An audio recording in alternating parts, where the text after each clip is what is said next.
Manie sekta maradhula e pacho kae mondo odhie kor gwenge mar manyo jotugo manigi were kaka yo mar nyayo tuke adhula e pacho ka.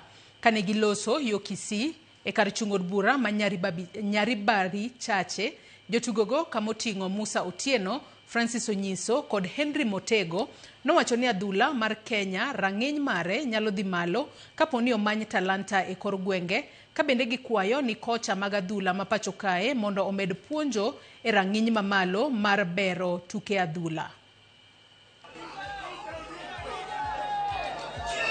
Wazee walikuwa na support. Nafikiri ni sisi kuleta mpira hapa nchini iende kwa level nyingine.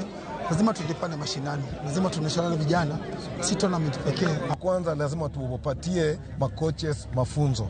Kwa sababu huyu mchezaji unamwangalia wakati anafanya ball control, unaona ako na hiyo idea, lakini utakuta ni kitu kidogo hajaonyeshwa na sio makosa yake. Pipi hao vijana wetu vile wamefunga shule wakibu fit ama busy, kwa sababu wangekuwa idle wangekuwa naenda huko.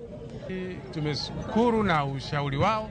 Ile kitu muhimu wamesema chochote unachofanya lazima uwe na discipline, ndio kitu ya muhimu. Vijana wetu sasa wa Ibeno wamepata mafunzo, sio wa Ibeno peke yake, ni dunia mzima.